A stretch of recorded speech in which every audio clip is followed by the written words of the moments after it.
I remember distinctly that you had said during that conversation with Patrick that I think it was this, it might have been that one, maybe another one. I can't recall which one it was, but more, I believe it's in that conversation where you had said that you believe that that was your best film that you've directed so far up to this point. And then what having coming off of Frost, which is films that I did enjoy as well. But what I was trying to focus more on Battle of Saipan was because there's one main reason I remember distinctly at the time before I knew of your involvement was because of Louis Mandylor. I've said before on more than one occasion that Louis Mandylor is one of my favorite actors of all time, and I know you have a pretty good relationship with him as well too. So it happened to be working out that way where around the time you had talked about Frost, this film was in the verge of coming out as well too, and then I did a review for that as well. So since the film's release, there's a few things that I was just wanted to cover here with you because with the anticipation for the release for the physical media of this film coming out on January 31st, which is still slated to be released on that date there, is that right? Yes. Okay. So I was just curious about two things here for you first. The first, which is that since the film has been released, I'm wondering if anything for you on your end has changed as far as like when you initially had talked about Battle of Saipan, you had expressed a great anticipation for this movie. You felt like it was one of your best work.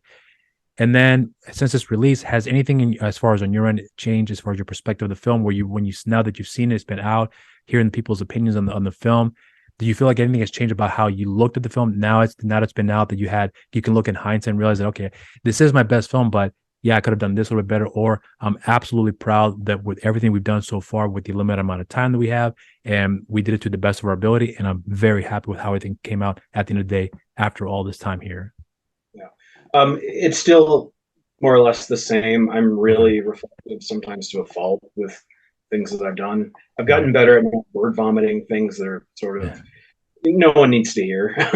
And there's issues that I always had with the movie. I wish we had like another week to really massage like the muzzle flash effects and stuff like that. But you know, when you're doing these movies that are pre-sold to a company, in this case Saban, you're given a hard deadline for everything, or else the producers don't get paid. So you have to do the most you can with the time that you have. Right. In terms of like the emotional content and the way the characters relate to each other, I definitely still feel the same. Okay.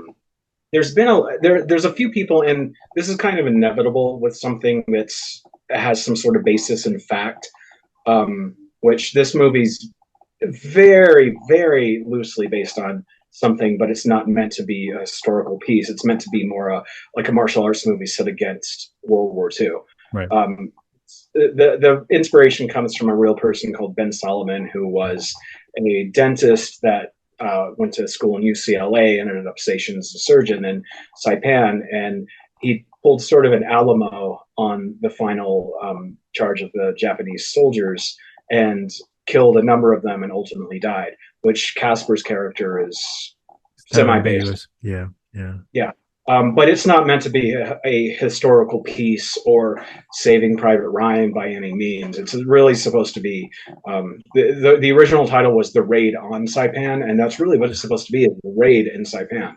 But the way that it was marketed was very World War II driven. So if there's people going into it looking for something that is a hardcore historical piece, they're going to be disappointed. But if they want to see something that's entertaining and has characters you can relate to that's set against history, then they'll dig it.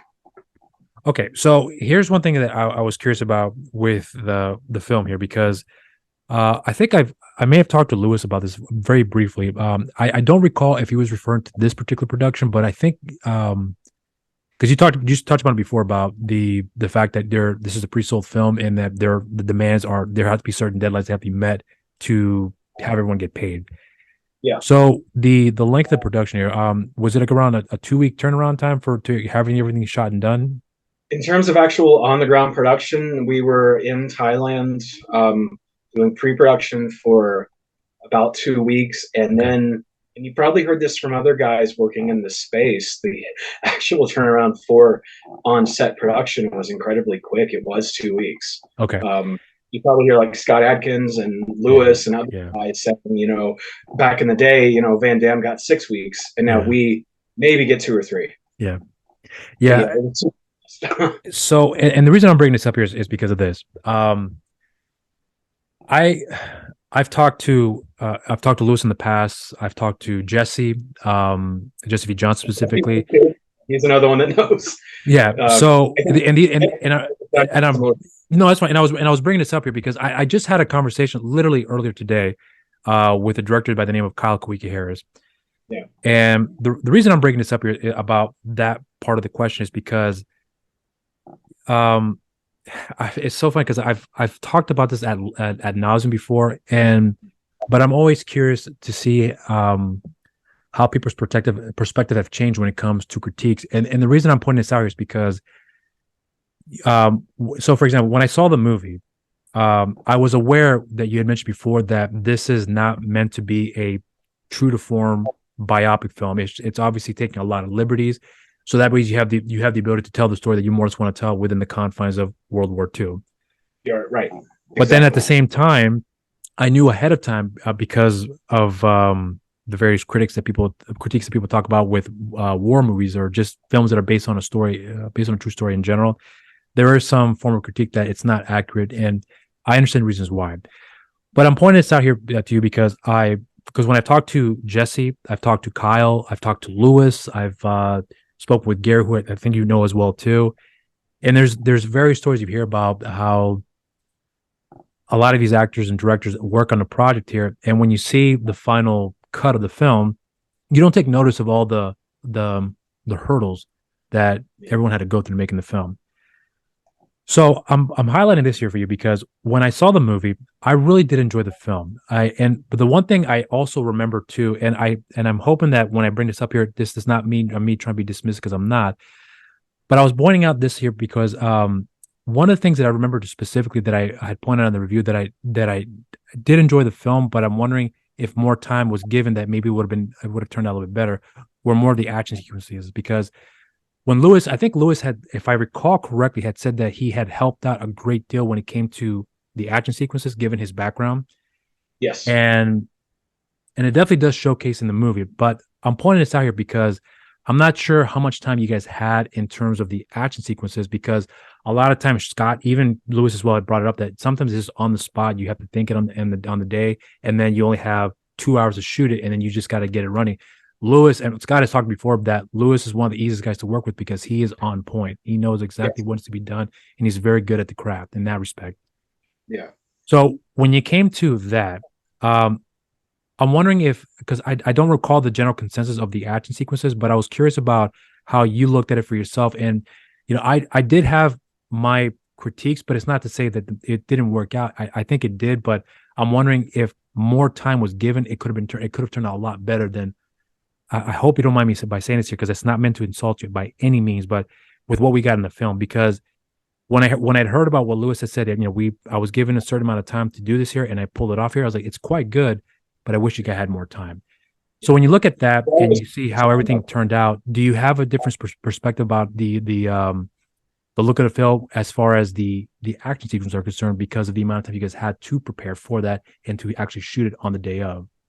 So the hand-to-hand stuff I'm actually pretty happy with, and obviously a lot of that is Lewis. Right. And because he and I have this decade and a half friendship and chemistry, we're able to jump into that really quickly. I can actually, after this, I can tell you a story about a movie that we shot literally weeks before Saipan called Breakout, that comes out in a couple of months, where all of the action was really just him and I, choreographing it and teaching it to everyone. If I had more time for this, I would have loved to have done something more with not the hand-to-hand scenes, but the gun-based action scenes. Right. Little, like if you watch it, like there's this one scene that's about halfway through that it kind of ends with Lewis and Casper having a bit of a standoff between each other because of someone who was shot. Right. And they basically come in, and the enemy army ambushes them, bam, bam, bam, go back and forth a couple of times, and it's over.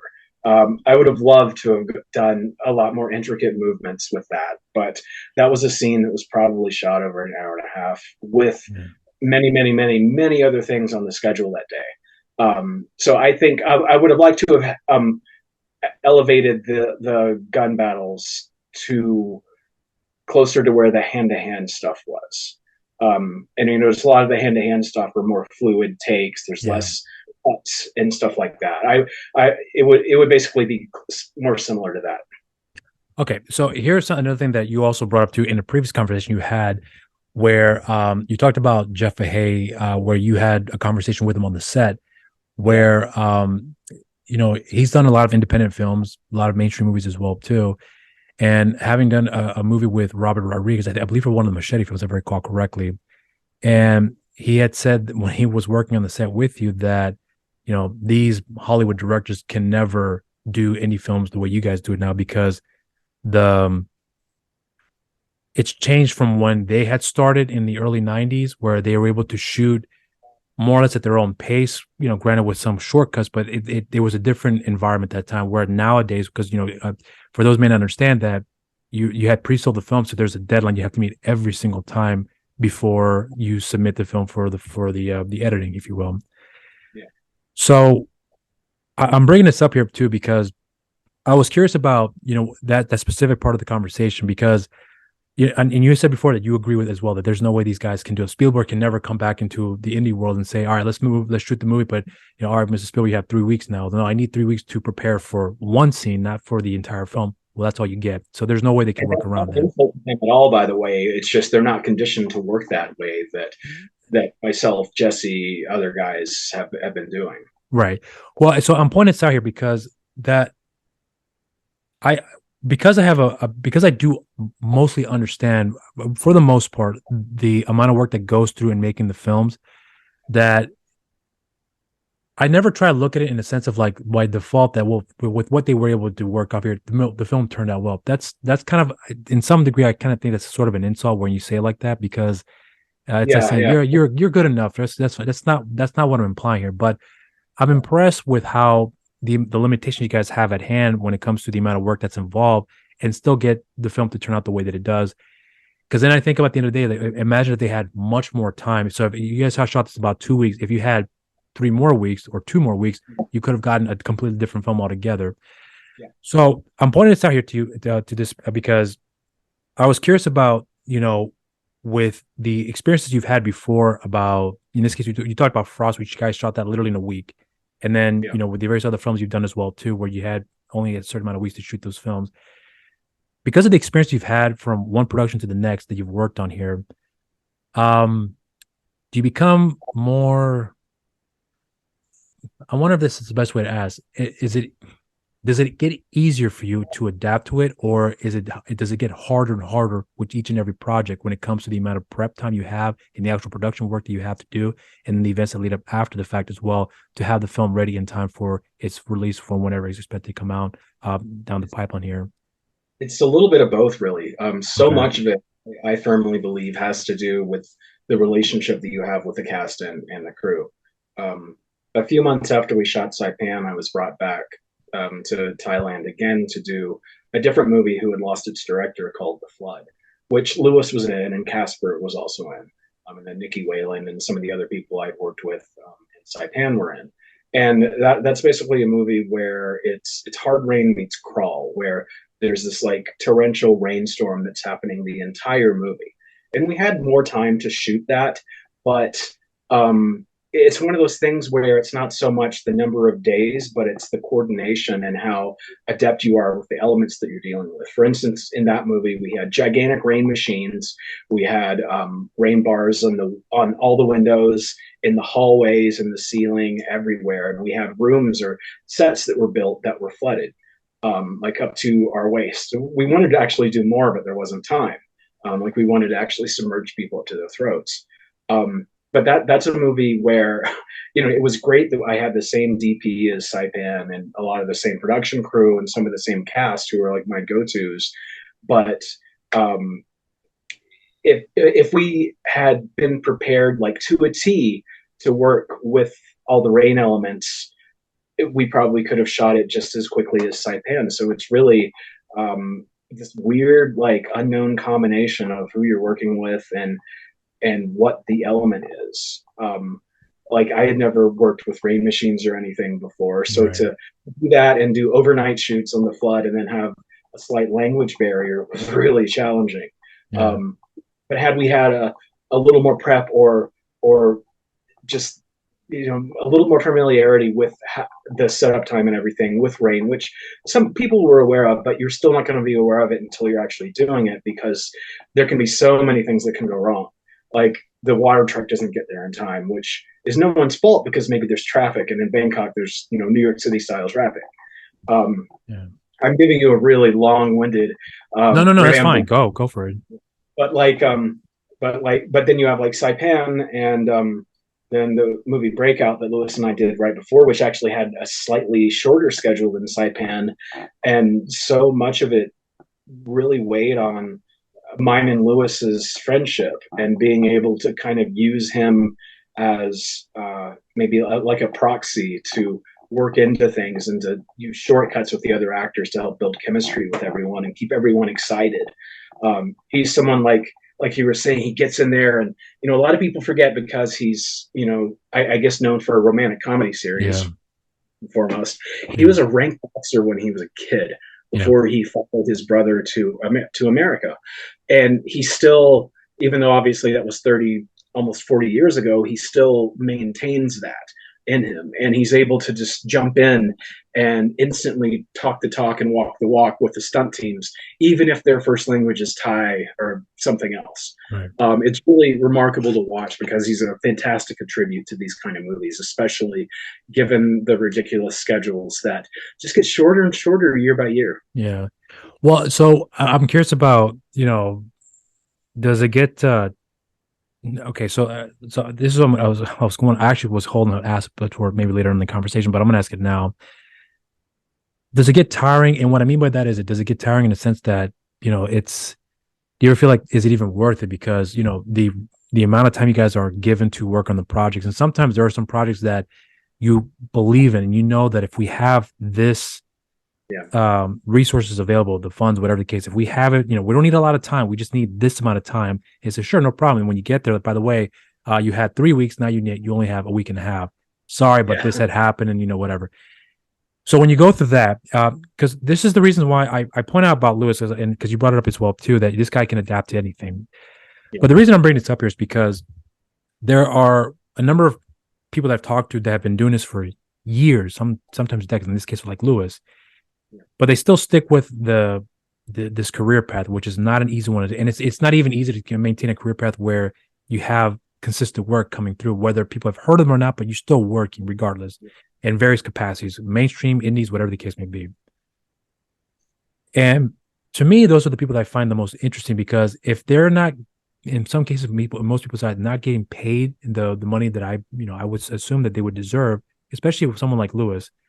But what I'm saying is that when you're realizing that the amount of work that they're doing, and a lot of times it goes unnoticed, but the people don't realize the amount of work that gets involved to make those films. Sometimes it can get overwhelmed to the point where, like, is it even worth it? And a lot of people tend to walk away. So I'm wondering for yourself, if when you get to that point, how did you first deal with it? And then how have you started to deal with it after the fact? Because I'm assuming that a lot of it may have to do with the various people you keep around your inner circle. In this case, let's say Lewis, that you see what they're doing, and they're at a level where you realize that if I can't keep up with him, then what am I doing here? So I'm wondering about if you have a little bit of that perception for yourself, or how you go about that from when you started to where you are with it now. I'll just say that anyone who says that they would never have a thought or an inkling, a moment where they say, why didn't I do something else, is lying. They're completely lying to you, and they're just trying to put up a front, like they're doing the grind, they're doing the hustle, ride or die. They're all lying. Everyone is going to have second thoughts at one point, even if you've had tremendous success, because there's actors that were once A-list that walked away from it eventually. Yeah. I consider myself lucky right now that I'm able to do only this as a writer director and not have to work another job.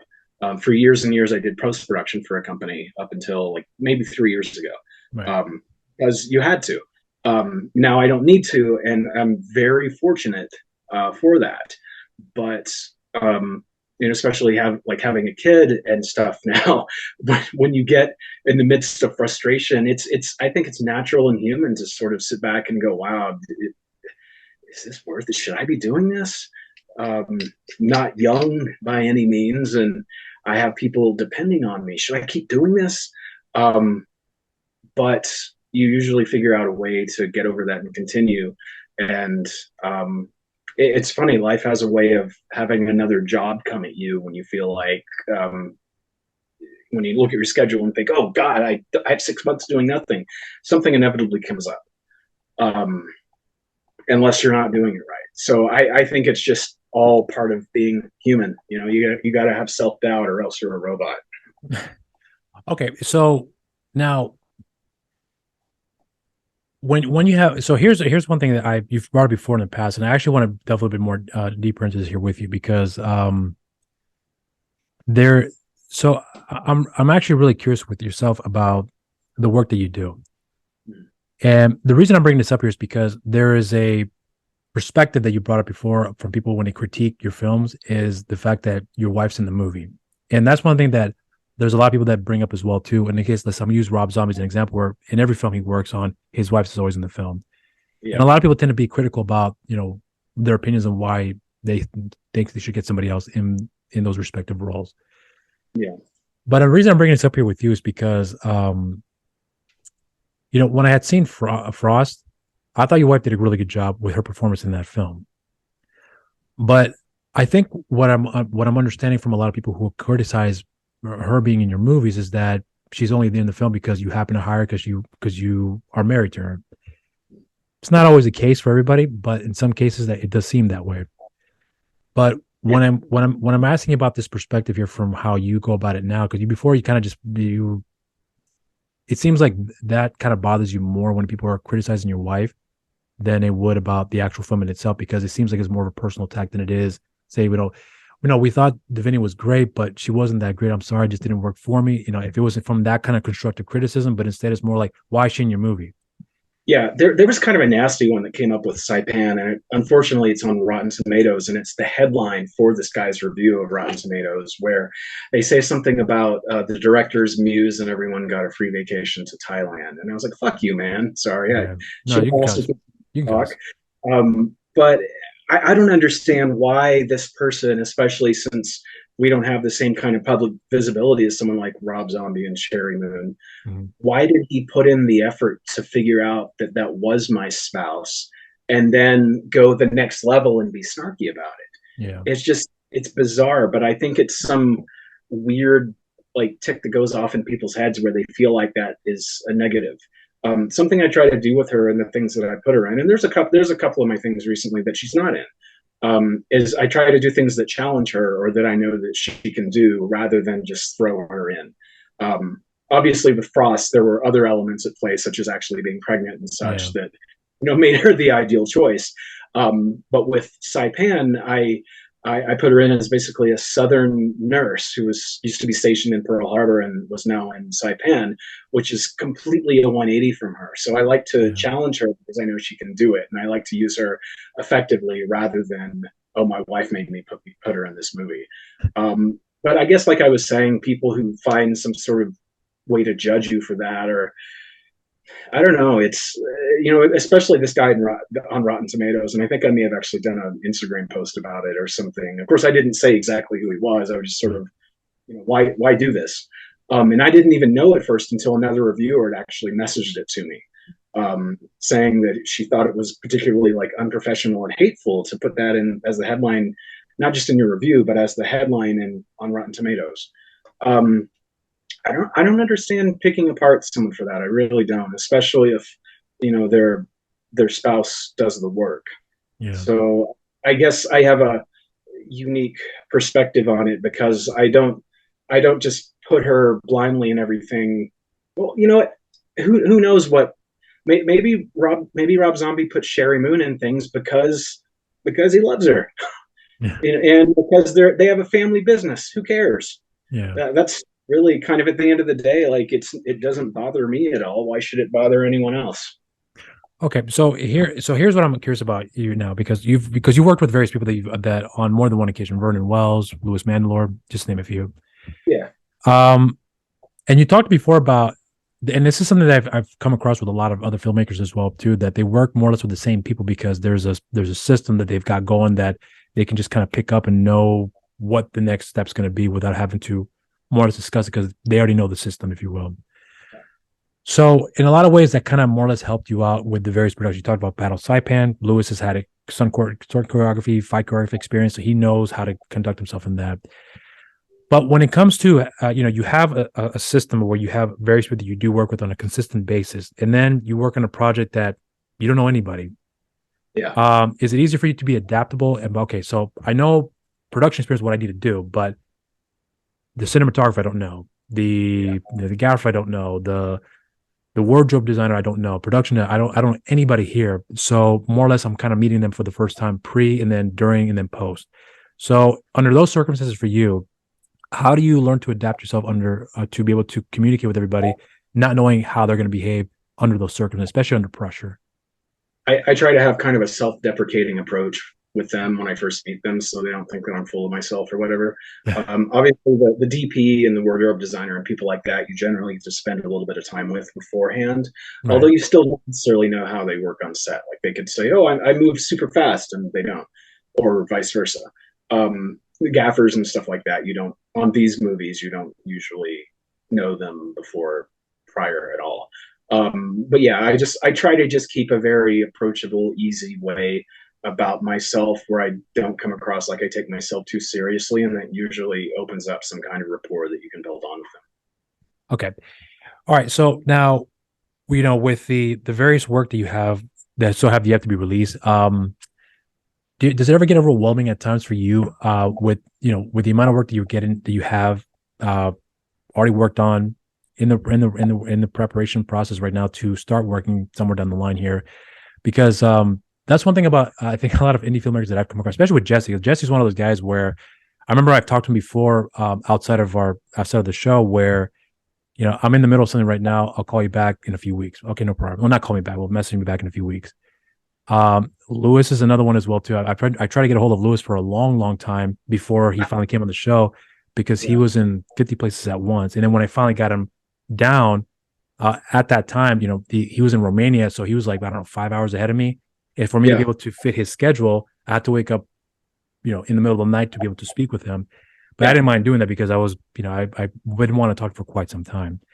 But the point I'm getting is that because I know how tough it is to track him down sometimes. So yeah, trust me, I know. And so with the amount of work that's involved that you have coming down the pipeline here, does it ever get a little overwhelming at times too? Because again, I brought before about the amount of work that's involved, the major hurdles that are going to be coming with that as well too, and then the events that occur after the fact. In this case, promoting a movie, having to deal with the critics that you don't think about it pre, but then you think about it post, and you realize that there's another amount of stress that may come with that because the pressure is on. Okay, we need this movie to do well, and if we get a few bad reviews, we can handle that. But if we're getting several, then the next project that we're anticipating for you to work on may not come to fruition. And I think some people don't realize that.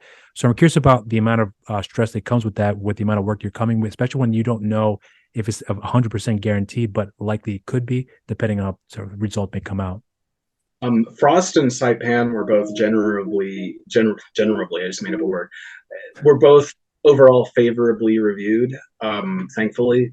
Prior movies were more split down the middle, like half worst movie ever, which anyone who says every day that they just watched the worst movie they've ever seen obviously didn't watch the worst movie they've ever seen, but that's the internet. But yeah, any previous movies were sort of split down the middle. So I was lucky that with these two, that it was generally favorable. Kind of like what I said with people having self-doubt. Anyone who says that they don't read reviews is also lying. You inevitably do get a little curious. And any of them that are constructive or well-written or thoughtful, even if they're negative, I think are generally good ways to gauge the audience. You should always know what your audience is. As far as getting overwhelmed, when I shot this set of movies, and by that I mean Frost, Arena Wars, Breakout, Saipan, and The Flood, those are 5 movies done, I think, within a 6-month period. And this is after COVID, where I hadn't worked on anything in 2 years. So I was really lucky just to sort of get up and go. It wasn't stressful for me at all until all of them were in post-production at the same time. Yeah. So And then, your brain kind of gets twisted because, on one hand, I'm still writing and prepping stuff. On the other hand, I got to use the other part of my brain to do all this technical stuff. Like, because I have a past in post production, I'm a little more hands on in post than some people maybe, but not in like my way or the highway way, but just a more collaborative, like I understand other people's jobs way. But that was the first time that I got. At one point, every one of those movies, except for maybe Frost, which had been done for a while, was literally almost at the same point of post production, and it was driving me crazy. But at the same time, once I like wound myself down, I'm like, okay, no, this is good, and I pay my mortgage because of this. So I try not to get too overwhelmed. So just sometimes there's things that conflict a little bit. Like right now, I'm writing 2 scripts that are for different companies that couldn't be more different from one another. In a way, that's a good thing because one of the scripts has more contemporary language and dialogue, which is more my forte, and the other is a period piece where I have to like stop and think before every line of dialogue, like, is this correct? Mm-hmm. So that was kind of like this is going to be a terrible reference, but the Crow City of Angels, Iggy Pop gets a tattoo of 2 demons fighting on his chest that looks like a crow. That's basically my mind with some of these things. Oh, I see what you're saying. Okay. The Pro City of Angels in 20 years. Sorry. It's okay. I haven't seen that movie in quite some, actually in 20 years. So now that you brought that up, it's interesting you point that out. Okay. So here's what I'm curious about with you then when it comes to the filmmaking process, because, you've been able to have some work and you have more work coming down the pipeline here. Has anything changed for you as far as what you prefer more than others? So in other words, like, do you feel like you are either a better writer than you are a director, or better director than you are a writer, or maybe both? But then along the way, has anything changed for you about how you may look at one aspect of the production that you used to love and then change along the way and realize that don't enjoy this anymore now, because now that you've been to the ringer, you realize that something has changed, and then you realize that what you may have hated before, you appreciate more now, and you have the ability not to be able to delegate certain jobs where you don't have to get yourself too involved with it, because now you can focus on other things that gives you the ability to more or less work on other areas that you would like to focus on. In the past, like, going back 10 years, I would have to write it, shoot it, usually be a camera op, be the editor, be the colorist, be the mixer, which I wasn't really good at. And through doing posts for this company, I ended up learning how to properly do sound mixing and color grading and stuff like that. I'm glad that I don't really have to now, but at the same, because I don't like the sort of sitting there for months and months and months. Right. Like, I get impatient, but at the same time, like I said earlier, I'm glad that I understand it and can speak the colorist language. Like, I can say, yeah, this node in DaVinci needs more mids. And I know what that means. It's like some directors who won't. And I understand the delivery process and stuff to studios. I feel like with writing versus directing, like, I've started writing exclusively more a few things, mostly just for Lewis. He came to me very earnestly when he was going to direct a movie with our team in Thailand called 3 Days in Malay.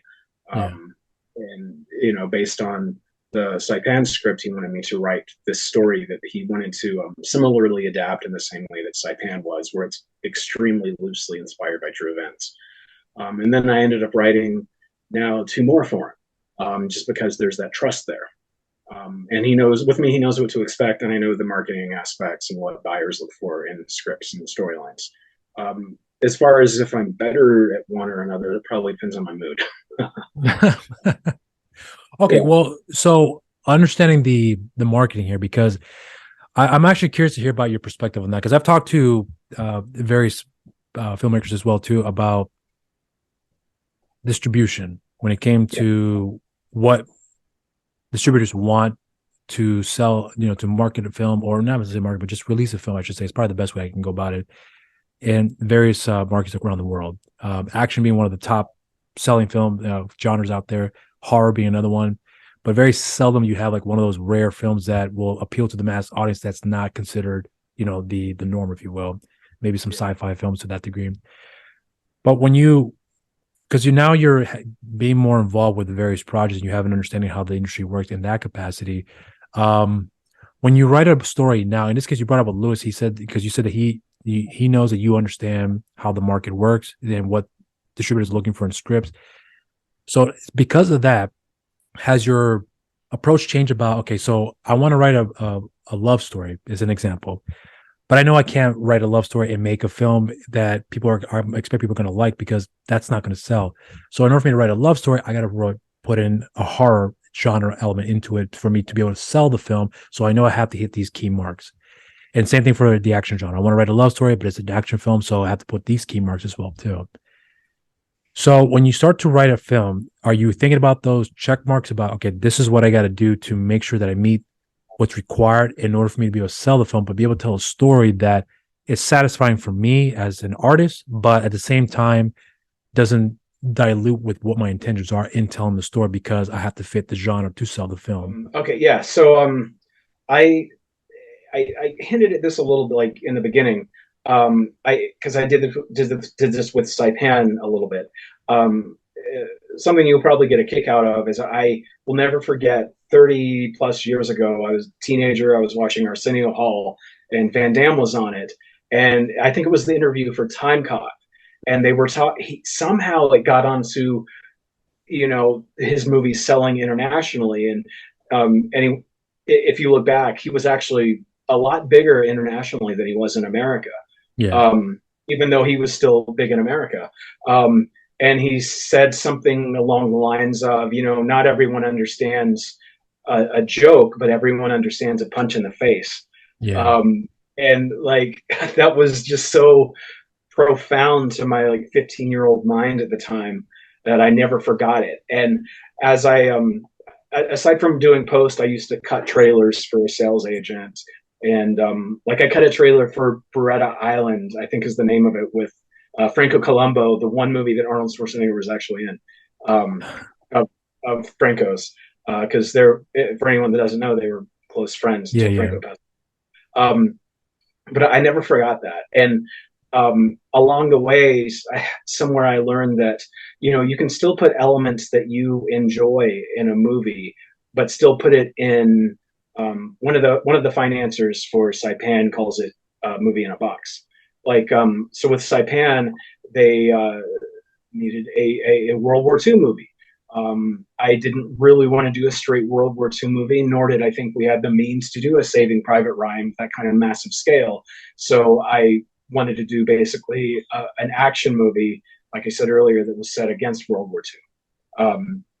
So there's always ways where you can make the buyers happy, make the distributors happy, and hit those sales marks, but still put things in there that are for you. Right. So, and with Saipan, obviously it's a war movie, and so the action and stuff that Lewis does, that was stuff for me to kind of show, hey, this is what I would do with a straight action. Okay. And if I wanted to do more romantic comedies, I would do like a Mr. and Mrs. Smith. Okay, well, so here's the thing that I was curious with you, because I talked before with various other people about when it comes to what sells in around the world, various markets, and it's pretty consistent. You have to have a name actor that's one of the bigger ones, someone that people know that you can use to sell the film. In fact, I talked to Mark Savage before. And he had said that one of the distributors that had told him that, we would rather have a crappy film with a name actor because we can sell that than have a great film with no name actors because we can't sell that. So the business side of it is where it's obviously only about numbers. But when it comes to, when you're writing a story, and, let's say, for example, you're writing battle type, and you talked before that, you can't make a World War II film in the vein of Saving Private Ryan, but you can do an action film set in World War II, but not be a World War II film per se. But if you're having to, if someone comes out to you and says, we want you to write a script, but it's got to be, an action film, and it's got to meet these criterias, are you able to meet those demands despite what you may not feel about what you feel about the project, where I don't really care for this stuff, but I'll do it anyways. Or do you have, okay, I can do it, but let me see if I can infuse something that I would personally connect with here. So that way, when I write the story, I'm invested with the story as opposed to just writing it for the sake of writing it. Yeah, totally. And I think there's some people who just sort of do the paint by numbers thing, and I'm not calling anyone out, but they're very comfortable in what they do, and they'll say, hey, we need this with action scene every 8 pages, and they do that. With me, I try to still put in little things that I find interesting in a movie, and not just like putting the martial arts in Saipan. For instance, the movie Breakout that Lewis and I also did, that one actually comes out in April, I believe, although maybe I shouldn't have said that because I don't know if it's been announced. That was basically, we gave the distributor who funded it like 10 pitches, and he picked 3 and then 1 from that, and that became the movie. Besides that, and besides they wanted Lewis in it because they knew that he's my friend, there had to be action of some sort every 10 minutes, which some people, it may drive them crazy because they're like, well, I'm still telling the story at this point, so how do I put action in? For instance, there's a scene early on, like it starts with a car chase, and then Lewis's son in the movie gets arrested, they're estranged, and then he visits him in prison much later on. By that 10-minute mark, we're still getting to know the characters. So what I did was, we're in a visitation room, a prison visitation room, and a fight happens a few, like spaces down, things like that. There's always, like interesting ways to still, check all the boxes and still work it into your storytelling at the same time. And like with them, it's like some sort of action has to happen. Like it doesn't have to be with the leads or whatever, but something needs to happen.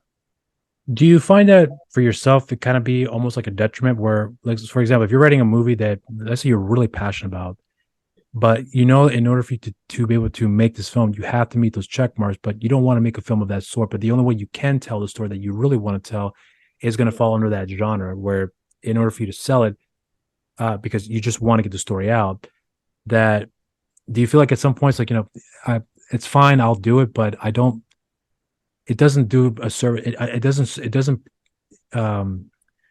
satisfy, my art. I guess it's going to sound cliche when I say it, but my artistic preferences, if you will, where I would prefer to tell the story like this, where I don't necessarily have to meet those check marks if it's not necessary. But if they're making those demands where you have to be doing that, every 10 minutes or so, is there a part of it that starts to feel like, what, I just would prefer to do something else entirely different because this is getting a little too tiring here for me up to this point? I mean, I can see how someone can think that.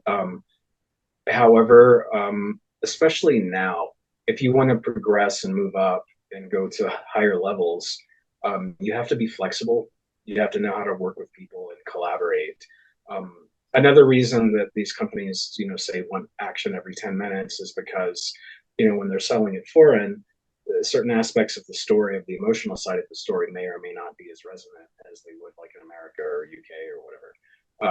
I personally have no problem in figuring out some sort of way to work that in, because I want to keep working for one, and I want to move up and make new relationships. It's funny. I was telling my friend Chad Law this, the writer Chad. I know who he is. Yeah. When I did music like 25 years ago, and I was very Trent Reznor about it, like it was my way or the highway. Yeah. And doing movies now, I'm not like that at all. There's obviously some things that I'll push for a little bit, but I'm not as rigid as I was doing music, because I know it by nature is a collaborative thing. You have to make people happy. Right. Ultimately, you have to make the audience happy. So over the years, I've been able to kind of break away from the my way or the highway thing with film. So, because it's very interesting you brought up Chad too. I was trying to get him on the show for a while, and we're still in the process of getting that working. He's like Lewis; he's everywhere. So, yeah. But so you brought up Chad here, because here's something that's interesting about him, because I'm curious about, because it's funny, because when you said when you mentioned Chad here, there's a similarity that I'm kind of picking up with you that I feel about him, where Chad is one of those guys that writes a movie, but he's in part of the majority of the projects he's worked on. involved every step of the way in some way or shape or form.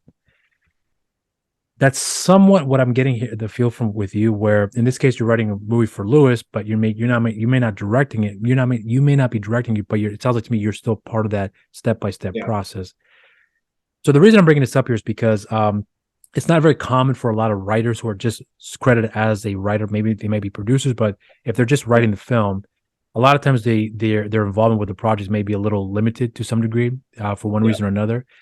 But I'm curious about your perspective on where you're writing a film. In this case, Lewis is in charge of the production, and you know how he works. You know for a fact how he's going to direct the film is going to turn out well, giving his track record. But with that being said, though, I'm wondering about how you go about a side of the production where you are not more or less the head of the production, but you are kind of more or less like the right-hand man or the wingman, if you will. Maybe it's not the best way to describe it, but I'm hoping you understand what I mean by that, where you may not be as involved, but to what degree your opinion does matter, where if you know when to step in and say, by the way, Lewis, this is not a good idea. I think you should try this instead because this will actually work out better if you do it like this as opposed to going this way. And understanding Lewis is pretty in control of it, but maybe he's open-minded to the fact that I'm willing to listen to you because I trust you, whereas I may not trust first-time producer walking in because I'm not going to be willing to listen to them and give them a shot because they may just be talking out of their asses, if you will. Yeah. I guess I can preface this by saying our energies on set as the filmmaker are very, very different. I'm more like part of, I present myself more as like part of this entity, whereas Lewis is more energy. Yeah. I even got actually, when he was shooting 3 days in Malay, I would get WhatsApps from people in Bangkok saying, "Wow, Lewis has a ton of energy. How does he keep going?" Meanwhile, I'm getting texts from him at night saying, "Oh, I'm spent." But I think it really depends on the team and the trust and the track record that they have. Like this particular team, Benetton Films, trusted me as a filmmaker with Saipan and with The Flood, which Chad actually wrote. I should have said that. They're good at keeping the writers and other team members kind of abreast of the progress of the movie. Right. Obviously, we're not, they're calling the shots, but like, for instance, with The Flood, Chad was still aware of everything, like right up until like casting and everything, right up until we were shooting. And it's kind of the same thing with 3 days. And then this other one that Lewis directed with Jonathan Rhys Meyers called Blood Hunt that was shot a couple of months ago. Right. I think because there's kind of this family element, since we've all worked together on like 5 movies by now, where we're always kind of aware of how it's going, or if the day is tough, or if someone needed some guidance or needed to like pick someone's brain or bounce ideas off of someone. Like I'll hear from Lewis and we'll say like, "Oh yeah, tomorrow's this scene, and I was thinking about this. What do you think?" And whether or not that actually works or not, he still likes to get feedback from me, or at least people that he has that relationship with. Okay, and so here's what I'm curious about with you now, because I think you've talked about this before in the past, because you've brought it before that you're still a musician, but you're not doing it in the capacity where you were before, where you're starting a band and making that more like a full-time career.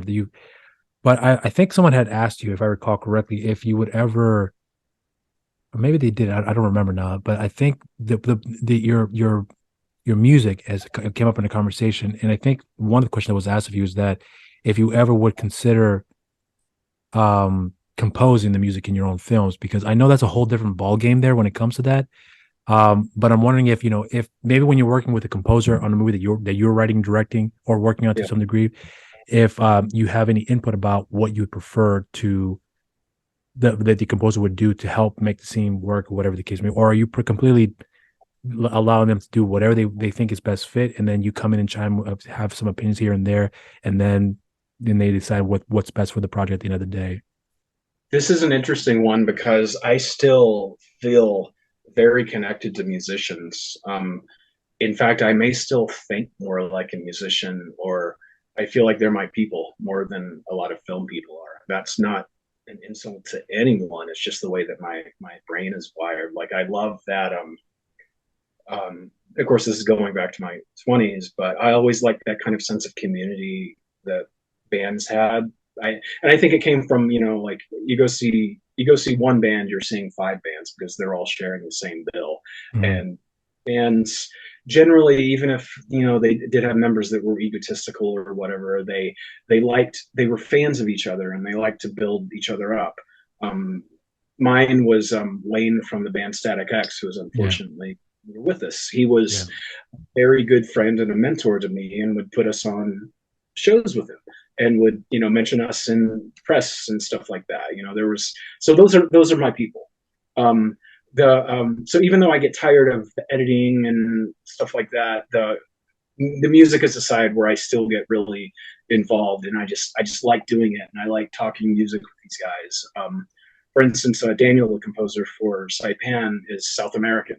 I think I came in with a Sepultura shirt one of the times, and they're like, "Oh yeah, we all love Roots," because that was like a semi-album for Brazil. Because it was like a huge Chaos AD too, I think. And so like things like that, like we instantly clicked because he knew from liking that album that I like percussion and stuff. Like the score for Saipan is very percussion driven. So I still just like talking themes and feelings with composers. Composer for Attack of the Unknown, which is a sci-fi movie I did a few years ago. It was all doing my movie Arena Wars Now, same deal, where we click and we talk about music and other musicians that we've both known, and it's really like this is something that could be its own show. Like my closest friend to this day is a drummer for a huge death metal band called Devourment. And he still tours. I don't know if I could do that now, because it's kind of a lifestyle I don't like always being on the road and all of that. Obviously with film or shooting in Thailand, you're there for a month and a half or whatever, but then you go home. With playing in bands, you're on the road forever. And that wasn't. I think that's the reason why I didn't continue it, even though I feel like I still think like a musician. Wow, I could. You may have to edit out my pauses here because I could just go on. That's fine. No, that's perfectly fine. It's funny because I was going to ask you about because Lewis, because when I had my conversation with Lewis, I'm bringing this up here with you about Lewis because you know that he plays instruments as well too. He's played in various live performances as well.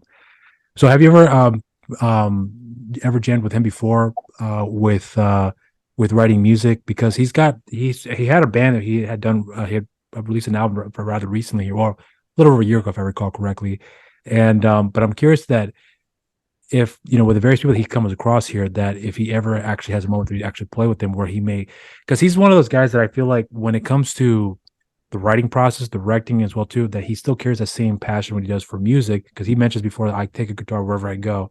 So considering your musical background, you guys ever took a chance on writing something together that maybe use in a film or influence the composer to add into the film as well too? It's actually never come up, but now I feel like since it's put out there, maybe it will. But yeah, I think maybe one of the reasons he and I click the way we do is because even though he's been acting for 30 plus years, he's also wired in a similar way that just appreciates that side of it.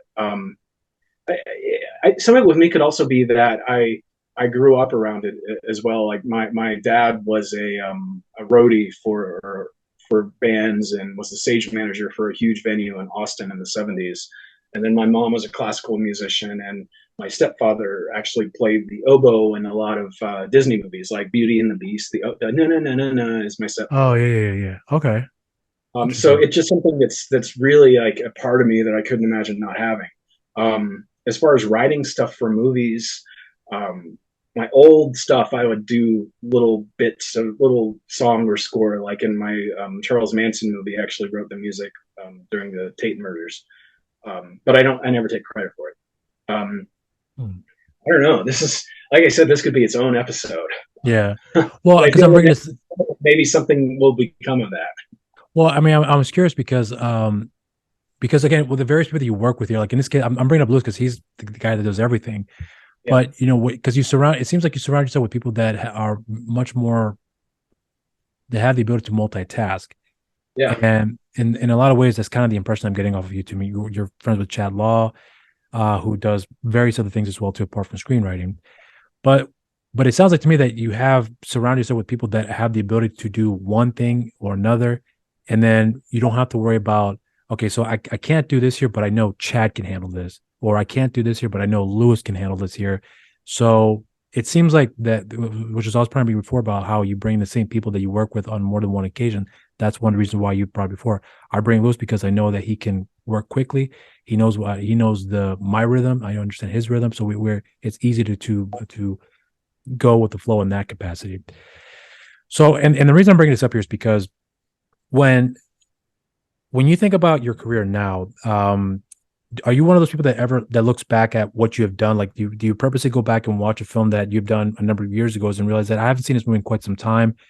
I want to see how it looks to me now because, the experience I had on the set, whether it be good or bad, the film may have turned out well, or maybe I thought it turned out well. It didn't turn out as well as I initially thought. And clearly my writing has changed a great deal from what it was over 10 years ago to what it is now. So I'm wondering if you ever look back about how you look at yourself or look at your previous work and what your approach on it when it comes to your form of critique, when you look at your past work and how you feel like you have gotten better as a result of from what you started to where you are with it now. There's a movie I guess over 10 years ago now called Dead Sea, which is like my least favorite movie of anything of all time. Earlier when I said that I've probably spoken a little too harshly about some past things, that's the one. I said something bad about it at the last time I was at a convention guest, and one of the cast members was in the audience and was like horrified. So I'm like, okay, I'm not doing that again. Dead Sea is something that I still love the idea and the mood of it, but the flow of it is really wonky and just the pacing's all over the place. So I actually think by having these other people to bounce ideas off of and just having more experience of how people either embrace or reject something, movies like that, I would never want to redo anything or change anything about the past, because I feel like you need to have things where you maybe messed up, or maybe it won't, and you need to learn from these things. So I would never want to like redo the movie per se, although I did do a different edit of it, but can't do anything with it because we don't own the rights to it. But yeah, you have to have those flaws, you have to have those missteps, and you have to also understand you should never change those. Right. Because you've had experience, obviously in the film industry and in the music industry as well too. And I would imagine that, because you also know people in the music industry, that you have some insight about how certain things work in the inner circle, if you will. But the reason I'm bringing this up here is because I'm actually curious about your perspective, because you have been involved in both sides of the industry, and where you are intending on starting a career path in one and then end up going with the other. Yeah. But because you've had that experience, I'm curious for yourself about how you feel the industry has changed in general for both music and film, because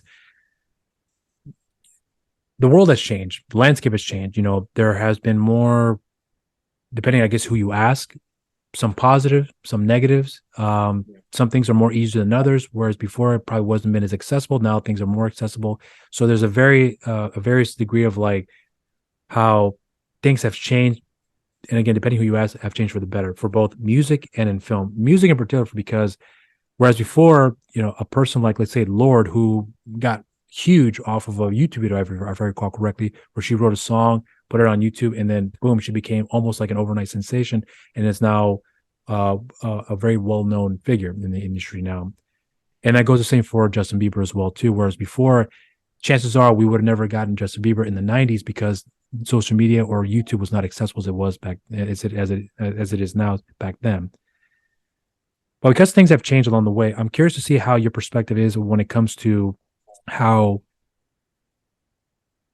the market has changed in both fields, where you feel like, if you feel like things have gotten better, or does it look really bad, but then it's slowly starting to get better?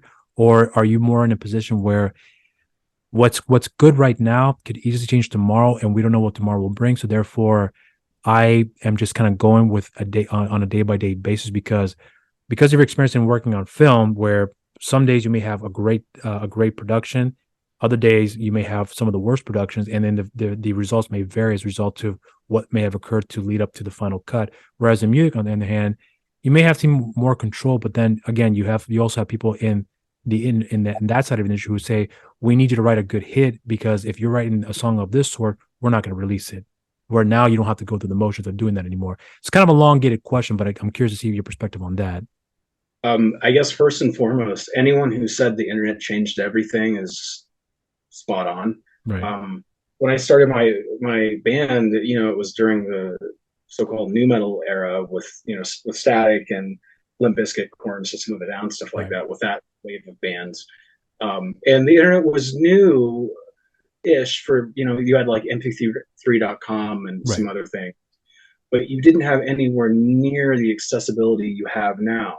I feel like it's a double-edged sword, especially with music. And since I still, I'm very close to a lot of people who do music, I hear stories about how things have changed, and it's like, oh my God. So music. When I was doing it, bands made most of their money from, obviously publishing, of course, but also touring and merchandise, which labels had no say in whatsoever. Neither did the venue. Brad, my friend that plays in Devourment, that was my drummer, tells me that now venues and labels get merchandise cuts. And it just seems like, unless you become a Justin Bieber or whatever, it seems like the industry has made it impossible to live or to make a living doing music. Yeah. Unless you happen to be, the 1 out of 1,000 person that really just blows up. And it's widely publicized that Spotify, YouTube, all these outlets don't really pay a lot. So I would actually say music has gotten worse. At the same time, it's so easy to find stuff. So that's great, but no one's making any money, and that means they can't tour, they can't put out an album. Your favorite band could break up just because it's so grueling out there. I remember there was this documentary Jared Leto and his brother put out about their band. Oh yeah, This Means War. Yeah, where he was ripping record companies left and right, and he encouraged everyone to pirate the album, which I would never do. But I actually appreciated that, because I think that documentary was actually released on the cusp of contracts being reworked where labels kept merch. Yeah. And stuff like that. So and that's just been in 20, 25 years since that did a complete 180, and I actually am scared to see what it could become. You almost think that bands that used to be able to sell, like used to be able to have a gold album, now won't be able to tour just because they don't make anything. Yeah. And let me say this, and I know some of these figures firsthand, and I don't want to say what band it is or whatever, who it is, but a lot of those guys, even if 20 years ago, if they were sold platinum or gold, they only made as much as like someone who does coding today. They're not rich by any means. So it's really kind of, for lack of better words, raping the artist. And I don't know how that can change for music. With movies, I think the budgets have gotten lower because physical isn't as big of a deal as it used to be. Neither is like renting physical copies of things. And a lot of money would come from video and sell-through and stuff like that. Now it's almost entirely streaming.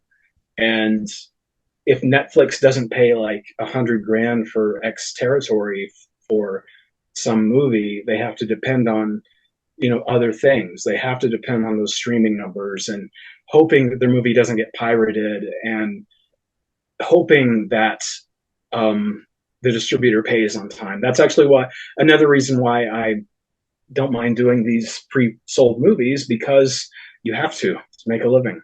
And it's one of those weird fields where if you're doing another job, it's hard to time manage like a day job versus doing film and do one. It kind of like the thing I said about Iggy Pop's tattoo, it like pulls you apart. Yeah. It's just really difficult because it's something that's so time consuming. So some of the bands that I played with back in the day, You know, obviously there's a Static X with a different singer and a band called Crossbreed, and some others are all playing again. And I'm like, shit, does this mean I got to play again too? But I couldn't do it. It's like, it's, if I was independently wealthy, maybe, but it just seems so risky. So, okay, so when you talk about the industry now, because here's the thing, it's like music. No, I'm sorry, like films. A lot of musicians are more or less having like reunions. Like in this case, Pantera being the most recent one. It's only, Jesus, what's this guy's name? Bill Anselmo and Rex Brown, but you have Zach Wilde on guitar, and then Frank from Anthrax. I forgot his last name, but you know they're making up the group, and that's the reunion tour. Yeah, but they're doing very well. I happen to see some clips on YouTube where they're selling out stadiums, and they're filling up the stadiums as well too. The sound is pretty spot on too, right? Which I was kind of hesitant about because there's one video that came that's drumming. Charlie's drum tone is so close to Vinnie Paul's. Like, because Vinnie Paul had a very specific tone, and just it looks like, I know there were a lot of detractors at first, but I think there's been enough time pass that it's something that's looked upon positively. Whereas, you know, if they did this, you know, a couple years after Vinnie or Dimebag passed away, it maybe would have been a little tasteless. Same with Static X. Although I have to admit that original mask that Edsel was wearing was kind of a put off to me at first, but I think it's just because I knew Wayne. Right. Well, so, and the reason I'm bringing this up is because like the film industry, there's been a lot of nostalgia that's more or less kind of selling the films, you know, or selling certain genres, right? And then you have bands that are coming back for a reunion tour, and because they were a high demand before, whereas let's say if some of these band members, they couldn't sell a show out, you know, with their new band, but if they reunite with, and I'm going to throw Fear Factor as an example because I know they have a tumultuous history. Yeah. But if Seabird and Bell, you know, Brad and I were talking about that earlier today. So, but it's funny because if Seabird and Bell, Christian, Ray, and Dino somehow worked out their differences, and they go on tour, chances are they could sell out virtually every show because it's the original lineup and everyone is playing again. Whether they have new music or not, that may vary, but you know, I don't think the music will probably sell, but people are going to want to listen to the older stuff. That's probably what they're focusing on.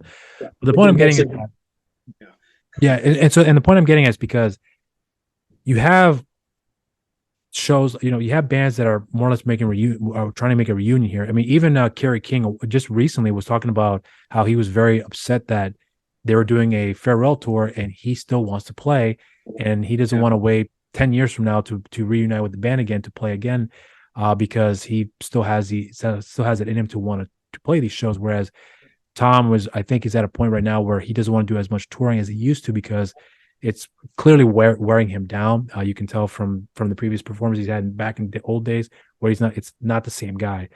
Yeah. Slipknot, on the other hand, is one of those bands that still has it in them, but they are clearly not the same band from the late 90s and early 2000s. There's a night and day difference when you see the performance. Still good, but if Slipknot comes together and, you know, they just finished off their contract with Roadrunner, and they're probably one of the hottest independent bands out there right now. But if they sign a record deal with somebody, you know, will it have the same impact as they did back in the early 2000s? Probably not. Yeah, but if they will go on tour, I think they will still have a sellout to a degree. But is it going to be the same as it was back in the early 2000s? I don't know. So I'm just curious about your perspective on the nostalgia factor behind it here. Well, how you feel like that is more or less kind of generating more interest and more people to be invested with, and then in turn make more money for them. But that's only a limited time that we have to be able to see that, whereas it's not the same for everybody across the board.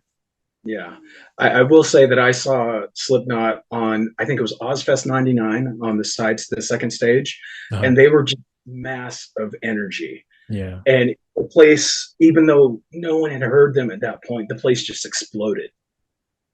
Obviously now they're all in their late 40s, 50s. They can't, I relate to, they can't run around in the same way, which is probably a reason why I'd be reluctant to do that myself. Yeah. But I do like the renewed interest in things. I think there's like a certain like comfort in knowing that music that you loved can still reach other people. I think that's a reason that Pantera was able to come back, aside from the right amount of time passing. Is and this is also something Brad and I were talking about, was Pantera was huge. Yeah. People may not fully remember it now, but they were like close to Metallica level at what, Yeah. obviously they didn't sell 15 million copies of a Black Album, Right. but they were really up there. That's like a legendary band. And I like seeing people rediscover that, because, they'll go to see someone else on a bill and they discover Pantera, or they discover Static and the fun that you used to have going to their shows back in the day. I guess you can tell I kind of go on tangents about this stuff, but this is stuff that gets me excited. Like I'm actually excited to see who the singer is for Fear Factory. I've heard rumors of who it is, but who knows? Yeah. I guess we'll know pretty soon, because that tour starts in just a couple of weeks. Yeah, I believe. Yeah. But these are things that I don't know. I just like sharing. Do you think though that so like for example, like there's a group that, because I talked to a group by the name of the Centuries. They're based out in PA or Pennsylvania, and they talked about how for them they see that the industry has changed, where to some degree it's kind of easier for bands to get their material out there, and you have a few good ones out there that will actually make a impact. But like for example, they brought up Flatbush Zombies. I'd never heard of them before. I mean, actually, I've had heard of them before, but I never heard their music. And they were telling me that these are guys that they can put out a shirt, and in a minute they'll sell out, because they're that popular. They can create merchandise and they'll sell out quickly, but they have a direct connection to the product, and therefore they get the rewards back rather immediately, whereas opposed to you have to go through a record company or whatever else. So it seems like there are some artists out there that have the ability to be able to surpass more or less the things that you've talked about here, but it's kind of far in between where they have the ability to do that. But do you think at somewhere down the line, when it comes to the music industry, that record labels are going to be obsolete, and that even to some degree, maybe not Spotify, but getting download material to be able to listen to the music, where you don't have to depend on having to pay for it in that capacity, but you can go directly to the artist, where they'll say, if you want to listen to our music, come to us exclusively and you'll get access to it as long as you pay for whatever it is they're requiring here. So I'm wondering if you think that will change for the better down the line in that respect. But if it does, do you think there's going to be a setback where people think, I prefer listening to free music on Spotify, and I don't mind paying the commercial, listen to the commercials in doing so. So I'm curious to hear about your perspective on that.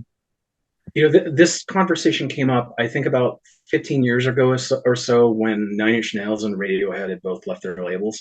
Those are two bands that really, I think they had gotten to a point where they didn't need label support. They're just the fact that they say that something may be coming out is marketing enough. I actually, you bring up Slipknot in the previous question about how they're an unsigned band now. Their contract with Roadrunner is over. Do they still need that? Them, Deftones, and a couple others are some of the few bands from that era, which was my era, that are still around now. Yeah. Do they need that? Do they need a label? It would be interesting. It's going to be interesting to see what they do. Like, correct me if I'm wrong, but they haven't signed with anyone, right? As of right now, no. That I can refine here. Yeah. Yeah, and like I know that like after Fear Factory was done with Roadrunner, which their album Slave Labor was sort of about, no comment there. They jumped around to a lot of different labels, so maybe they needed that support. I don't know. It's an interesting thing. I feel it's kind of like you make a video and it goes viral. But you didn't set out to make a viral video, because no one really knows what's gonna, set off that thing in people's minds that makes it grow like that. Right. I feel like it's a thing where I think some bands may still need the marketing and the initial support and the money fronted that they spend forever paying back for tour support. I'd like to think that eventually that won't be needed, because I know bands that I know a band that got $1 million advance in like 1999 from Jive Records. They blew it all on cocaine. Not going to say who it is. I'll tell you later. It's a gigantic thing, and they ended up owing them forever for the rest of their lives. I think I would like to think in an ideal world that it's more possible for music not to need that go-between, especially now with labels and clubs taking merch cuts versus movies where you still kind of need that system to a degree. Obviously, there's things like Terrifier and stuff that come out that like take on a life of their own. Yeah. I'd like to think that they will be a thing of the past at one point. No offense to anyone who works at a label. Yeah. So here's another question that I want to delve into with you about the music side here, because there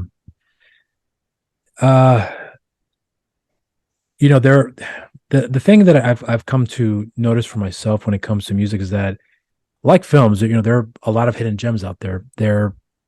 So for example, like a lot of filmmakers will use songs that most people would never heard of before. And some of them gain traction, some don't. But there's something that to be said about how you come across people that, in this case, from from my era, your era, where like the Daniels, who did Everything Everywhere All at Once, they were big fans of what was it? Which Indiana Jones film? I think it was the Temple of Doom. No. It was I think it was the Temple of Doom with the little kid. Yes. So what is it? I just saw this story on a roundtable discussion, but I'm not going to say it for you. But that was an amazing freaking story. It is. But the reason I'm pointing this out is because it's becoming more and more apparent that the guys have grown up with music of a certain time frame, especially in the late 80s, 90s, especially in the late 80s and 90s. You have guys like James Gunn, who has read comic books his whole life, and now he's in charge of one of the most prestigious studios in the world, where he's gonna make a set of films that people are going to be anticipating. How they perceive it as a person, we'll see from there. But the point I'm getting is that you have writer and directors who, in this case, like Daniels, who grew up watching Spielberg movies, but they recognized they were a big fan of one actor who they said, because of that film that you did back in the 80s, we loved you in that movie. We want you to be in our film. And then boom, his career more or less got a resurgence where people are recognizing his work and actually rewarding him for that as well too. And clearly, too. Right. Yeah, like so yeah, and it's a thing, like, but it's coming from guys who grew up watching those films, and they're bringing those guys back to the forefront. Quentin Tarantino is famous for that as well too, where he brought in John Travolta, Robert Forster, in this case, finding an undiscovered talent in the sense of Christoph Waltz, where Inglourious Basterds made him a star, and he's the only actor who ever won 2 Oscars for acting in a Quentin Tarantino film.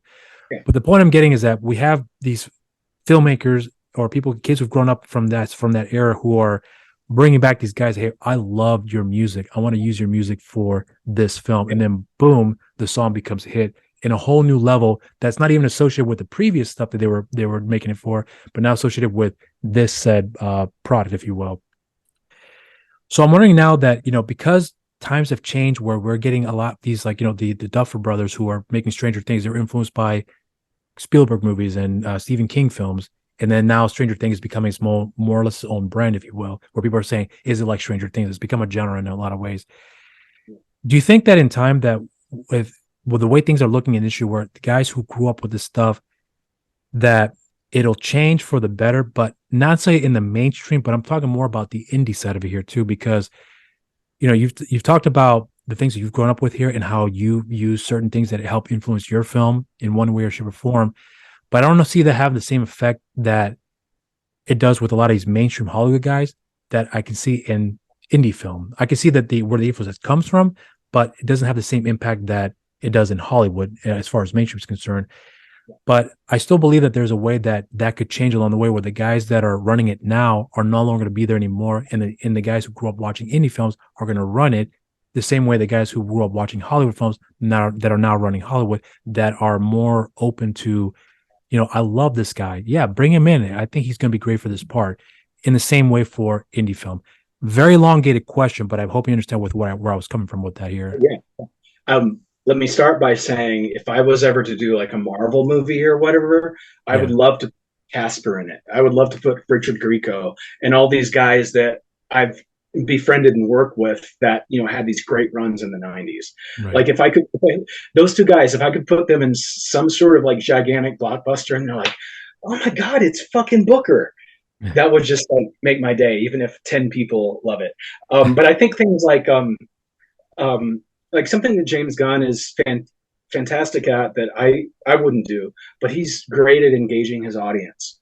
Yeah. And you know, someone who grew up on like the same kind of stuff like me and my cousin Jesse, who runs Diabolic DVD, grew up on like old issues of Fangoria and Right. you know, I used to love, like, it took me 5 years to find a copy of Return of the Living Dead because it was out of print and the rights were screwed up. I think it's something where I would like to think that guys like James and others coming into Duffer Brothers and the Daniels and stuff, that this fandom like kind of blurs the line between, you know, your like stereotypical suits who don't understand it versus guys who are excited about something, who give it kind of like I said about music, like more life. Like you were saying about Christopher Nolan is someone who does it too. Like he put Anthony Michael Hall in The Dark Knight, and you know he Tom Berger in Inception as well too. Yeah. Matthew Modine in Dark Knight Rises. I'd like to think that it's able to, you know, give like a resurgence to these people that we grew up respecting. And I know this is very much the same thing, the same kind of answer I give with the music thing, but it allows people to discover cool things. And I think like James has and Kevin Smith and other guys have done a great job of blurring the lines between, you know, studio suit and, you know, a fan of something. And it just creates like this like kind of loving community, if that makes any sense at all. And like I said, I can't wait to do it myself. But do you think that that the indie side of the industry could also have the same effect too? Because, you know, the only difference that I noticed with indie films is that most films, I should say, you know, Bruce Willis can, you know, you put his name in, you put him in a movie, whether he be in it for 5 minutes or not, that's going to sell the film because now it's straight to VOD, straight to Blu-ray. It's not going to go into theaters, but it'll sell more in that capacity than it would in theaters. So you have that name value behind it. But, you know, unfortunately, from my perspective, it seems like, you know, we just need to sell the movie rather than here's a good part for Bruce Willis because he's a good actor. Let's give him the best role possible. But instead, the film can be rather generic. But do you think that impulse buys because they're familiar with Bruce Willis's face? Right. But do you think that that could change for indie where you could have, you know, you could have an actor, let's say in a caliber of like, you know, because Casper has done a number of indie films, but, you know, but if you, unless you bring Casper in mainstream, then people say, oh, that's the guy from Starship Trooper. Yeah, I love that movie. I remember him from that film, but they fail to realize that he's done other stuff as well too. You know, Sleepy Hollow, among other things as well too. So I guess it's kind of a convoluted question because the transition from mainstream to indie, it's kind of reversed where you have a well-known name actor in mainstream that may not be selling films in mainstream, but they can sell films in indie. But can it be reversed where you can have a good set of actors that will appeal to the mass audience, you know, for whatever the genre may be, and realize, you know what, I like this guy. I think the only guy right now that comes to mind that could actually do that walks more or less that fine line is Scott Adkins, where Scott Adkins can do several indie films and his name alone will sell the movie because he has his name has value in that market. Hasn't broken into the mainstream per se in that capacity, but has been in several films. But in the indie side of it here, he's a very well-known name where people know him that I will check out this movie because Scott Adkins is in the film. So, you know, again, kind of a convoluted question, but I'm curious to see if you think that could also work for indie film as well too, that it would have that mainstream has that impact, but indie can have that impact too. Yeah. You know, Scott's interesting because I actually wonder, had he been born 20 years earlier, would he have been with a Van Damme? Obviously Van Damme has a certain level of charm and stuff like that really launched him. But you never know. I feel like it seems like Scott has been like 2 seconds away from just breaking out huge for years now, and hopefully he does. A few years ago, we did this movie that Lewis had a small part in called Escape from Ensenada, and I wanted to cast Michael Dudikoff in the movie as the father of one of these girls in it. And so I would like to think that I would have been able to do exactly what you're saying with him. And he's since kind of shown up in a couple of things. And I remember a friend of mine said that he saw him at a heart medication commercial audition. Um, Oh, yeah, but I see it as, why not? But you never know like what direction the business is going to go. yeah. Bruce Willis, is done now, unfortunately. Say what you will about those movies, but people still watch them, like I was saying, because there is that familiarity. Yeah. It's hard to think of. I heard a story about someone like Lee Majors or someone who had took some time off, and because he took time off, he was irrelevant. So it's hard to Yeah. think of someone who really reached that Bruce Willis thing. I mean, I guess Mel Gibson's kind of doing that now. Yeah. He's showing a lot of these movies, and Luke Wilson and some others, but it's unpredictable. That probably answers and doesn't answer your question completely at Well, the same time. no, I know. No, it does answer my question. I just, because I don't really know what your answer is going to be. But the reason I'm bringing this up is because, like with music, you have resurgence of certain artists out there. In this case, mostly with reunion tours. Like, hey, these guys are still relevant now. Acting, on the other hand, is kind of a weird thing too. Music is in a lot of ways the same way, but you can have Duff McKagan join Velvet Revolver, but you also have Slash, and you also have Scott Weiland, and some other members as well too, and that's more or less like a very, it's a key ingredient to make the music sound good because these guys' reputation. Yeah. But when you have an actor like in this case with Bruce Willis, where the film's not good, but the film will sell because he's in the movie, and there's something weird about that. You can't have a shitty, a band with a lot of great musicians and make shitty music and still sell the same way as a shitty film with a good actor and sell that film. So it's kind of a weird thing. So it's kind of it's sort of an odd question for me to ask because I'm just curious about how, because you've worked in the indie side for a lengthy period of time, but you also understand the market as well too. I'm really curious to hear about your perspective on that because you've also worked in the music side of it as well. You understand how that market works as well too. That's why I'm more or less focusing on this question with you. So this one leads into my next question then, because um I'm actually interested in your perspective on the changes as far as the industry is concerned when it comes to both film and music, because there has been several changes when it comes to, in this case, like representation and getting people involved that normally wouldn't get involved before, that are now more or less in charge of, to some degree, the industry, where you have, in this case, like nerds who grew up reading comic books now are running studios, right? You have Jordan Peele, who grew up loving horror films, mostly known for comedy, and he's making top tier, well, depending who you ask about that, but in my opinion, he's still making quality film, and he's focusing on a particular genre, but wanting to use black leads as the focus because he always wanted to see that growing up as a kid, and now he has the ability to do that, and he's able to get the funds to do that thing.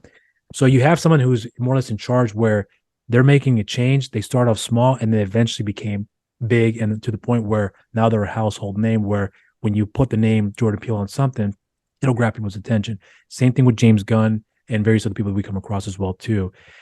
So because the things have changed along the way for yourself in writing a movie and getting a film started off the ground, is there some things that's a little more easier now for you to get access to, where before, maybe 10 years ago, that wouldn't have been as easy to get access to before? Because I want to have a lead in a film, but it's got to be a woman because this story fits well in telling this narrative for a female lead.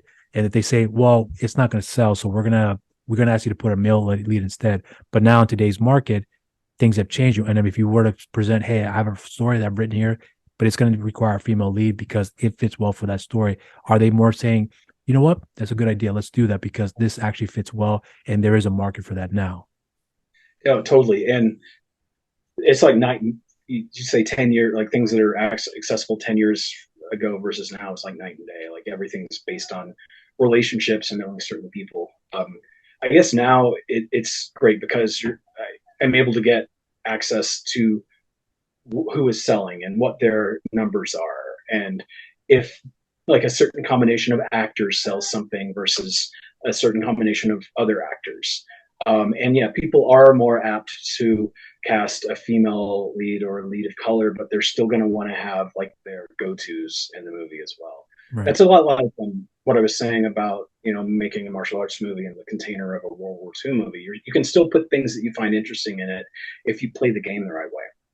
Right. Which, as I keep saying, I have no problem with whatsoever, although some people do. I will say that, just ethics wise, I never saw a reason why you couldn't make like Us, or you couldn't have, a female like Red, what was it, Red Sparrow or whatever, or just like a Black Widow type character in a movie. It always made sense to me. Maybe it's just my upbringing that had, I had a single mother and a lot of different cultures in my background, so it always made sense. I never saw why not. But people are more apt to go do like a female-led action movie or whatever, whether it's something they really believe in or just pressure from the market. It's pretty night and day from a few years ago, because now that discussion happens, whereas before it wouldn't last a sentence. So probably do you think that wrong, because that's not my belief, but that's just what I observed. No, I understand where you're coming from here, and that's the reason why I wanted to ask you that, because I think there's perspective in how I think you have been able to look at things because of the accessibility you have from working more or less on the inside. But do you think though that in time that, because I'm more leaning towards the indie side, because mainstream it's almost like that's the headline. We're making these changes. Indie, on the other hand, I'm not sure if that's the same scenario where it's like, we can put a white guy in the lead because in Asia still sell.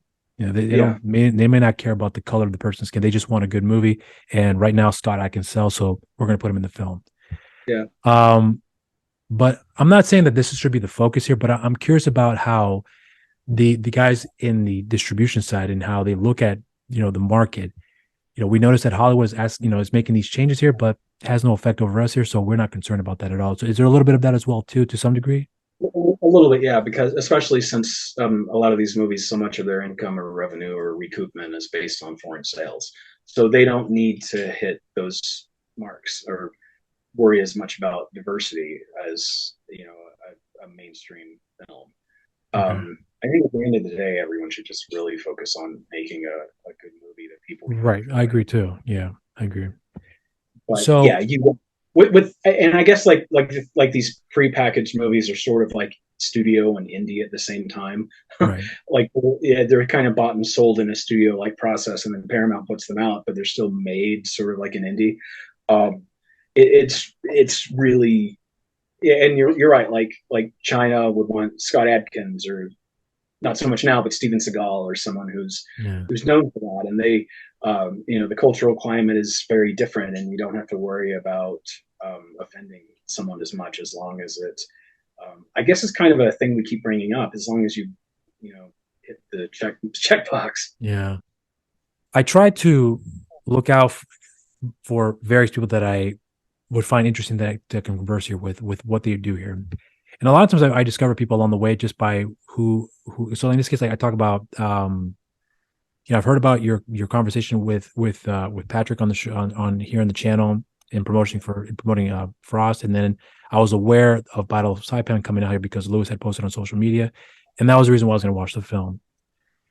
And then seeing that there was a relationship between the two of you, that you guys have a history with each other, that you mentioned before that Lewis is like, I think you said before, he's considered like family. You've known him for a while, therefore you trust the man in various ways.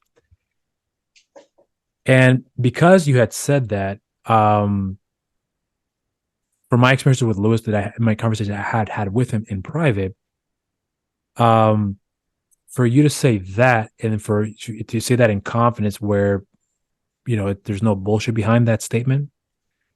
That because Lewis is the type of guy, from my experiences with him, is he's a pretty straightforward guy, and there's some stuff he's also told me in private as well too about how he feels about certain things. I was like, if he's that mad or that passionate about something for him to express himself that way, something had to get him really riled up. So you know what I'm talking about. Patient with him really well, yeah. Yeah. So, and his work ethic is one of the things that I also noticed too, that a lot of people have very hard time keeping up with. He talked about smokers where he almost had, people had quit on him because he was, I guess they couldn't keep up with his pace. And he was willing to do it on his own if that was necessary. So because you've worked with him on more than one occasion, Jesse's worked with him as well too. Will Kaufman, Gary Kearns has worked on him. Everyone that has worked with him has said nothing but great things about him. So having heard you say what you said about, Lewis is like family, I've known the guy, and I was like, okay, then I should listen to what else he's done and what else he had said before in the past for me to see if there's anything I can connect with here. And I have, which is why I asked you want to be on the show, if you can be on the show, and also to help promote Battle Saipan on physical media, Blu-ray, DVD, because one of the biggest things that I try to look out for is that if there's a project out there that I come across that I really did enjoy, because I understand the film industry is a very fickle thing. It's the accessibility to certain things for people to get to access to film is much easier, and in a lot of ways it's also very easier because people download stuff illegally as well too. I think that that's something that I would hope that in time people will become more aware of and understanding how certain things work and be educated in the process to respect the filmmakers, respect the actors, whether they dislike the film or not, but understand the process and respect it enough to understand, let's not steal this stuff. Let's actually pay for it. I know I won't like it, but my mom will like it, so I'm going to buy it and give it to her. Something to that degree. Because the one thing I've noticed about your career, which we didn't delve into much of as far as the films I've seen of your in your filmography, is that you have gotten better as a director from what I've come across here so far. And for you to say that Saipan is your best work, which I do believe it is, I'm also really excited to see what else you have coming down the pipeline as well too, coming off of Battle Saipan, especially the films you're working on with Lewis, because I think Lewis is a phenomenal director, and if he's asking you to write something for him, it's got to be something really worth his while, that he knows that you're going to provide something that is going to keep him invested. So there's a lot of different incentives that I have about why I want to look into the various work he has coming down the pipeline here.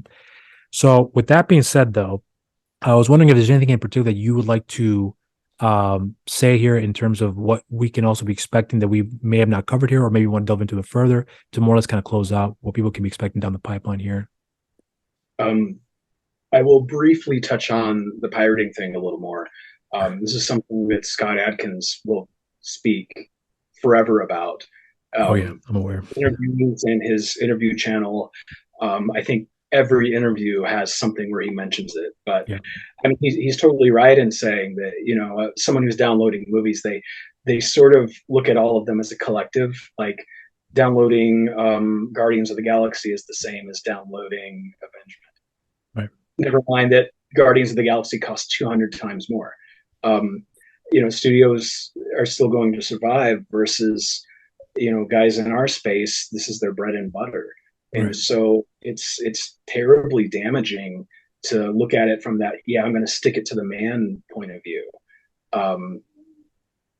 Because obviously Guardians does very well and almost had a built-in audience with Marvel versus Avengement, which I think is maybe Scott and Jesse's best collaboration. Yeah, people I think so too. So it's horribly detrimental to people, and it's just one of the many things that has made these movies have these short schedules and be harder to make and have lower budgets. Like the budgets of these, in the 80s, the same type of movie would have been $5 million, and now they're all like 1 to 3 million or less. Yeah. And they had twice as long to shoot. So to go on about what's coming up, I obviously did a lot with Lewis, and I think we're going to continue to do that. Obviously, not every project will be with one another. There's a Breakout, which I mentioned, that is with Lewis as a father and a strange father, which he was actually really good in. It's kind of a Die Hard in a prison thing where he's breaking out his son while there's someone takes over the prison. And then a movie called Sorry, My Daughter is Causing Chaos. Okay. And then a movie called Arena Wars, which is sort of a Running Man / Smash TV take. And then Lewis and I, as a writer-director combo, did 3 Days in Malay, which should have probably out late spring. and then Blood Hunt, which is sort of like a Blade movie with Rampage and Jonathan Rhys Meyers. That'll probably be in the fall. And then there's something else that as soon as we're off, I'm going to continue writing with a few other guys we've discussed, but I can't say who yet. Yeah, but don't download any of them, people, because then we can't make it, and we have to go work at Costco. All right. Well, on that note, I think it's a good way to close off here. But again, for the cameras, I want to say thank you very much for your time. I appreciate you giving me the time to speak with you on this and for you to answer all my questions. And I hope that you don't think that with you giving those elongated answers were that I ever thought that I was going to have to cut them out. Because in fact, I think they're very, very, very valuable answers you provided here. Like in the back of my head, there's something that goes off there. Like, you're not talking about the question at this point. Yeah, but I've done that too. Yes, that also means that it's something like, especially with the music stuff. Like during the initial thing for Saipan's theatrical release, there's someone who asked me almost only about music, and that was so refreshing and got me excited. So that just means I like what we're talking about. Yeah. But then I'm also like, oh, we're also in X amount of time, and I do have to answer the question eventually. Yeah.